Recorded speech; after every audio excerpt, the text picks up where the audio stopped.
Vous avez envoyé des CV, vous avez fait des lettres de motivation, bref, vous êtes prêt à recevoir un contact d'un recruteur. Êtes-vous prêt à recevoir ce contact? Il va arriver par téléphone sans doute, et il faut s'imaginer que, un peu à n'importe quel moment, vous risquez d'avoir un coup de téléphone sur votre portable venant d'un recruteur. Alors il ne faut pas être pris au dépourvu évidemment, et voici quelques questions à vous poser pour vérifier si vous êtes prêt à recevoir ce fameux coup de téléphone de recruteur.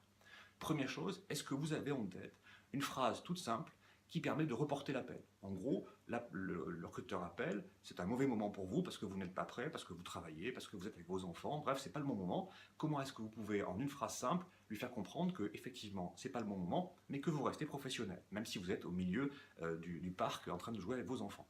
Une phrase toute simple, c'est « Je suis vraiment désolé, là je suis en réunion, est-ce que je peux vous rappeler plus tard ?» Ça va très bien et ça permet de montrer son professionnalisme avant de passer à l'étape d'après. Ensuite, est-ce que vous avez à proximité votre talent box, votre CV, bref, les informations utiles? Si vous entreprenez de répondre au rendez-vous téléphonique et de prendre l'appel, vous devez pouvoir assurer le reste de la discussion. Donc avoir à proximité tous les éléments du dossier que vous avez envoyé, votre CV, l'annonce, et puis bien sûr votre talent box dans laquelle vous allez pouvoir piocher des éléments de récit pour pouvoir argumenter et étayer votre candidature. Troisième question, est-ce que vous êtes prêt à répondre à des questions sur votre mobilité géographique, sur votre rémunération, sur votre disponibilité? Le premier appel téléphonique de recruteur concerne toujours ces questions-là. C'est souvent un appel de qualification, de préqualification. Il a reçu votre CV, avant d'aller plus loin et de vous rencontrer, il veut savoir si les éléments les plus importants, votre disponibilité, votre mobilité, votre rémunération, correspondent bien à ce qu'il peut vous offrir. Et les questions les plus importantes vont bien être celles-là.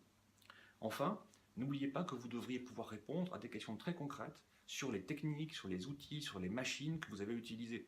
Pour tous les opérateurs de production, pour tous les gens qui sont liés à la technologie, pour les gens qui font du développement informatique par exemple aussi, les questions qu'on va vous poser sont votre rémunération, votre mobilité, mais aussi est-ce que vous maîtrisez tel langage informatique? Est-ce que vous êtes capable d'utiliser telle ou telle machine?